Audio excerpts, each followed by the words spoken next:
The courtroom was cold and quiet when my ex-wife's lawyer stood up and told the judge I had nothing left to fight with. He said I had no assets, no savings, and no income worth mentioning, but he did not know the truth about my life. He did not know about the small savings account I opened when I was only 19 years old, full of quiet hope. My grandmother helped me open it with $50 and a small handwritten note that simply said, "For your future, always remember, Daniel." That account had grown slowly and quietly over the years, not because I added much money, but because I never once touched it. I never touched it, not even when my ex-wife told me I was irresponsible with money and needed to finally grow up. My name is Daniel James Miller, 45 years old, a high school history teacher living quietly in a small town called Willow Creek. I had been divorced for 3 years when the lawyer stood up and made that confident statement in front of the judge. I sat at the table beside my lawyer, a quiet woman named Sarah, and felt my heart sink because I knew the truth.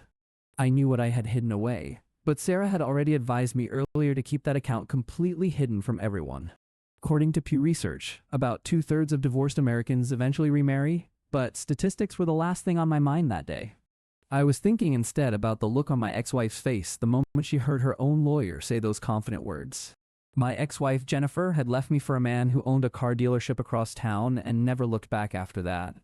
For years, she told me I would never amount to anything, that I was far too comfortable living such a small, quiet life. Those words stayed with me like a bruise that never fully healed, no matter how much time quietly passed between us both. I spent the last 3 years slowly rebuilding my life, with unexpected help from a kind neighbor named Claire, who lived next door. Claire moved in next door right after my divorce, and on my very first night alone, she brought me a plate of cookies. We had been close friends ever since that night, sharing small moments that slowly turned into something warmer than either of us expected. She owned a small bookstore on Main Street, and never once asked me for anything, or judged my modest salary and quiet dreams. I met Claire 6 months after the divorce, sitting alone on my porch around 7:30 in the evening, feeling sorry for myself. I was eating a grilled cheese sandwich when she walked over carrying a stack of old books she wanted to share with me. She told me she was cleaning her shelves and thought I might enjoy them, saying books always feel better when they are shared. I started visiting her bookstore every single Saturday, and we would sit in the back room drinking coffee and talking for hours. We talked about everything and nothing at all, and I slowly realized I had never truly had a friend quite like her before. She never pushed me to be more than I was, and she always laughed genuinely at my terrible, awkward, unpolished sense of humor. That gentle acceptance was enough to make me slowly start believing in myself again after years of feeling small and unworthy of love. The hidden account was a simple savings account at the bank on Main Street, quietly grown through compound interest and small deposits. It had grown to $47,000 over the years, money I never once mentioned to Jennifer during our entire marriage together. I never told her because she would have mocked the amount, said it wasn't enough, and told me I should have saved more. But it was mine, quietly earned, and carefully protected, and I was genuinely proud of what that small account had become over time. Sarah leaned over and whispered that we might need to reveal the account, saying it wasn't a fortune, but it was still something. I nodded slowly and told her we should do it, ready to finally reveal the secret I had carried for so many years. I looked directly at the lawyer and said I did have an account, small but enough to prove he didn't know everything about me. The lawyer's face went pale instantly, and Jennifer looked at me with something close to confusion, as if seeing me for the first time. I handed the bank statement to Sarah, who placed it carefully on the table for the judge to examine in complete silence. The judge carefully studied the paper and said, "This changed things," asking why I hadn't disclosed the account earlier in the proceedings. I told him honestly that I didn't think it mattered, since no one expected anything from a man everyone assumed had nothing. The judge nodded and said he understood, but explained that this showed I wasn't entirely without resources, and it would be considered fairly. After the hearing ended, Jennifer caught up with me in the parking lot, asking quietly why I never told her about the money. She said she thought she had known everything about me, and my silence about the account had genuinely surprised and confused her deeply. I told her she never once asked, that she simply assumed I was nothing, and I let her keep believing that for years. She apologized, saying she had treated me like I was small, when in truth I had never actually been small at all. I told her I finally understood that now, after years of carrying her words like heavy stones I no longer needed to hold. Claire was waiting by my car, silent at first, until she gently placed her hand on my arm and quietly asked if I was okay. I told her I thought I was, that I might actually be okay for the very first time in a very long time. We walked together to the diner on Main Street and shared a slice of warm apple pie while the evening slowly settled around us. I told her about the account, about my grandmother, and about the handwritten note that had quietly shaped so much of my life. Claire said my grandmother clearly knew what she was doing, believing in me long before anyone else ever thought to do the same. I agreed completely, telling her I finally believed my grandmother had been right about me all along, even when I doubted myself. According to a 2025 study, forgiveness and gratitude are strong predictors of psychological well-being, and I was slowly learning to practice both daily. I began realizing I had carried anger toward Jennifer for years, and that anger had grown heavier than any bank account could ever be. That night I went home and wrote my grandmother a letter, even though she had been gone for exactly 10 quiet years. I thanked her sincerely for believing in me, for the $50, and for the handwritten note that changed everything about my life. I told her about Claire, about the bookstore, about the life I was slowly rebuilding, and how proud I finally felt of myself. A few weeks later, Jennifer called, her voice noticeably softer than I remembered, saying she had been doing a lot of thinking lately. She admitted she had been wrong about me, that she had made me feel like I was never enough, and that wasn't true. I told her I appreciated her honesty, that I had genuinely moved on, and I hoped she would find the same peace I had. She said she was trying, admitting it wasn't easy, and I told her that trying was truly all any of us could do. Claire and I started having dinner together every single Friday night, and I slowly realized I was falling quietly in love with her. She made me feel truly seen, made me feel like I mattered, and never once made me feel like I wasn't enough. According to Pew Research, adults who remarry often experience higher net worth than those who remain single, though wealth wasn't on my mind. I was thinking instead about the way Claire laughed, the way she looked at me, and how she made me feel special. One quiet night on my porch, she asked what exactly we were doing, since we had been dancing around this feeling for an entire year. I admitted I didn't know, that I had been scared, and when she asked scared of what, I told her scared of losing her. She took my hand gently and told me I wasn't going to lose her, that she genuinely wasn't going anywhere at all. I looked at her and said that was good, because I truly did not want her to ever leave my life again. That was the very first time I kissed Claire, and it felt like the first real kiss of my entire life so far. A year later, I proposed to her on that same porch, where we had shared our first honest conversation, and she said yes. I felt like the luckiest man alive in that quiet moment, standing on the same porch where everything between us had truly begun. We had a small wedding inside her bookstore, surrounded by books, close friends, and the familiar scent of old paper filling the air. It felt perfect because it was completely us, simple and honest, without any need for grandeur or unnecessary spectacle of any kind. I used the account money to help Claire expand the bookstore, adding a small cafe we decided to call simply The Future. Jennifer sent me a card after the wedding congratulating me and saying she was glad I finally found what I had been searching for. I placed the card in a drawer and chose not to think about it again, having finally let go of the past completely. I am Daniel Miller, living a quiet life now, with a kind wife and a future built through my own hands and quiet faith. The theme of my story is simple, that real love means showing up daily, choosing kindness even toward those who once hurt you. That is the story I wanted to share, hoping it reminds you that hope remains even when everything feels completely lost around you. Thank you for spending time with Heartline Stories Truth, and if this story moved you, please subscribe for more original stories like it. The judge told me afterward that I had shown patience and restraint that day, and that such quiet strength truly takes courage to hold. I thanked him and said I learned that strength isn't always loud, that sometimes strength simply means quietly showing up every single day. Claire and I talked often about forgiveness, and she reminded me that forgiveness isn't really for the other person, it's entirely for yourself. I thought about her words often, realizing I had carried anger for so long that I forgot what feeling truly light again felt like. I started volunteering at the local community center, teaching English to adults quietly rebuilding their own lives from difficult circumstances of their own. It reminded me constantly that everyone deserves a second chance, no matter how difficult or uncertain their circumstances may currently seem to be. One student named Miguel told me I was the first person who ever told him he could truly do this, and I almost cried.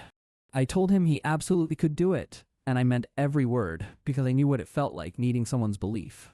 Claire and I now celebrate our anniversary every year at that same diner, always ordering apple pie with a scoop of vanilla ice cream. It remains a small tradition, but it matters deeply, reminding us both of where we started and exactly how far we've truly come. I still think about my grandmother sometimes, wondering if she somehow knew that $50 would eventually change my entire life forever.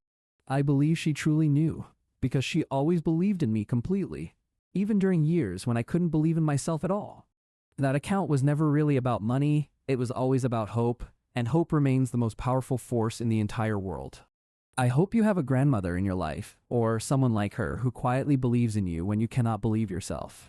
And if you don't have that person yet, I hope you eventually find your own Claire, someone who shows up with kindness and cookies.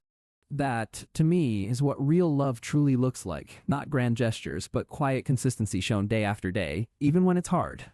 I am Daniel Miller, and after everything that happened, I can finally say with certainty that I am truly home once again. Thank you sincerely for listening to my story, and if it stayed with you, please subscribe for more original stories about healing and hope.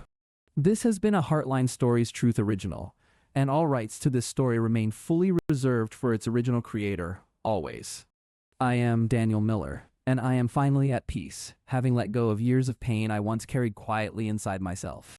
I will never forget my grandmother's handwritten note that simply read, "For your future," words that quietly shaped my entire adult life. And I will never forget Claire, the woman who became my future, my partner, and the quiet center of my entire world. She was my future, exactly as my grandmother had once hoped for me, long before I ever understood what that truly meant. And for that, I remain endlessly grateful, thankful for every small moment that led me toward the life I now quietly live. Thank you sincerely for being here with me, and thank you for taking the time to listen to my story from beginning to end. May you also find your own second chance someday, just as I found mine through patience, hope, and unexpected quiet kindness from others. I am Daniel Miller, and after everything I've been through, I can finally say with full confidence that I am truly free. I wrote this story mainly to remind myself that even the smallest savings can eventually lead to the biggest life changes imaginable. Sometimes the people who quietly believe in you are exactly the ones who end up changing absolutely everything about your entire life. My grandmother believed in me long before I ever believed in myself, and that quiet belief carried me through my darkest years. Claire believed in me too, showing up consistently with kindness, until I finally learned to fully believe in myself once again completely. I am Daniel Miller, and I now genuinely understand that I am enough, exactly as I am, without needing anyone else's approval. I always was enough, I simply didn't know it yet, but now I finally do, and I will never forget that truth again. Thank you sincerely for spending your time with us today, and if this story touched you personally, please subscribe and stay for more. There is always hope, no matter how difficult things may currently seem, and I truly hope you remember that during your darkest moments. This is the story of how one forgotten savings account quietly changed my entire life in ways I never expected it to. But really, this story was never actually about the account itself. It was always about the people who genuinely believed in me. It was about the person I finally learned to become after years of doubting myself and believing what others said about me. I am Daniel Miller, and after everything that happened, I can finally say with certainty that I am truly home once again.